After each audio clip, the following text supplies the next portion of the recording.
Hey there folks, I'm Michael with BC Shaver and Hobbies, and this is the Axial SCX24 Mini Rock Crawler.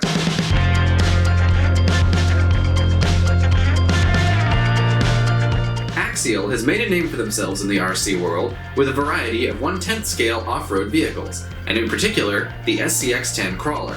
What they've done now is taken the SCX10 and shrunk it. As the name implies, this is a 1/24th scale vehicle with almost all the same features as its larger counterpart. Like the SCX10, it has sturdy metal frame rails, 4-link live axle suspension, and of course 4-wheel drive. Everything is held together with tiny hex bolts, which makes things much easier if you want to replace parts or install metal upgrades. It sells for $200 Canadian and includes everything you need to get started. There are 3 body styles available in 2 colors each. There's a Jeep Wrangler JL Unlimited, which you can have in white or yellow, a smaller version of the Axial Deadbolt, available in red or green, and this one, a 1967 Chevy C10 pickup truck, which can be had in light green as well as this metallic gray. The body itself is clear Lexan painted from the inside. Since it's such a small vehicle, it's quite stiff and doesn't flex very much at all. It has a few hard plastic parts, such as the grille and roll bar. The smaller details, such as the lights, badges, and door handles, are plastic stickers. The windows are tinted, but you can still see through them. The SCX24 has a very clever body mount system that only uses 2 body clips instead of the usual 4. The clips themselves are tiny, but they have little rubber tags that make them very quick and easy to remove. The body is hinged at the rear and swings up out of the way. Inside, you'll find all the same basic components as a larger scale crawler. The motor and gearbox are in the middle. This motor is quite small and it does get a bit warm when driving. Up front, you'll find the radio receiver and speed control, which are combined into one unit. This has an on-off switch that you can easily reach from under the truck without lifting the body, which I appreciate. The steering servo is mounted on the axle and has a servo saver to prevent stripping the gears. This vehicle does have working lights, but instead of being mounted in the actual headlights, they're on the bumper, more like fog lights. They are very bright LEDs, and they actually do a pretty good job of illuminating what's in front of you. Behind the motor, we have the battery tray, which also has a clever hold-down system with these 2 interlocking Velcro straps. The battery itself is a tiny 2-cell lithium polymer pack. Which brings me to the only real weak point of this vehicle. This is the included battery charger. It runs off USB, and it takes about 2 hours to charge the battery. That's all well and good.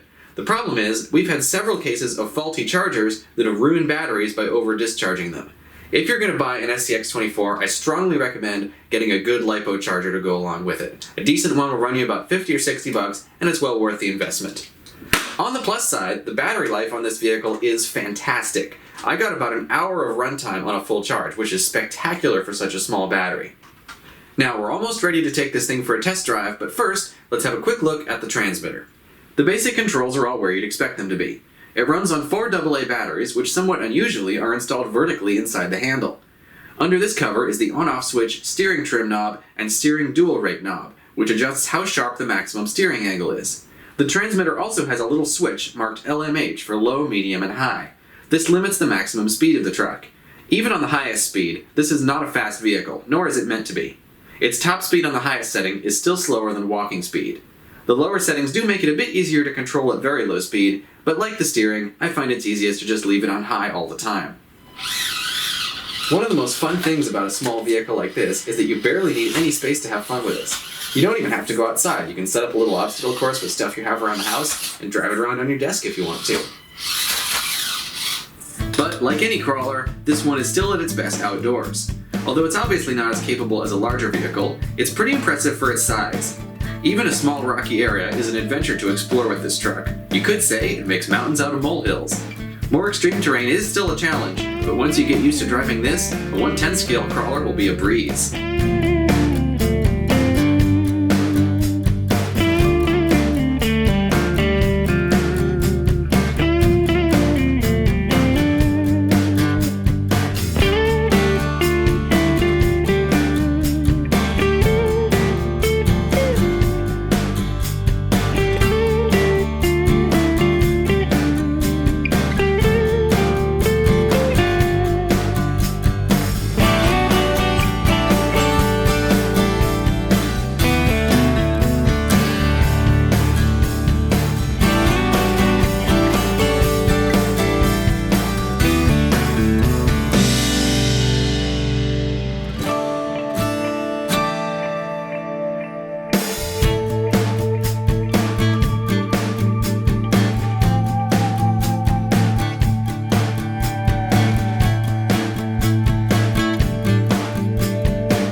Well, that about wraps up my review of the Axial SCX24. This really is a neat little truck. The only problem is the battery charger, and you should have a good quality LiPo charger anyway if you're going to be using LiPo batteries. This would be a great vehicle for somebody just getting into crawling, or somebody who already has a larger crawler and wants a smaller second vehicle. This tiny truck is the first step into a larger world. Is that cheesy? I feel like that's cheesy. To buy your own SCX24 or any other hobby products, visit us at BC Shaver and Hobbies or online at bcshaver.com. If you'd like to see more videos like this, please subscribe to our YouTube channel. I'm Michael, and I will see you next time.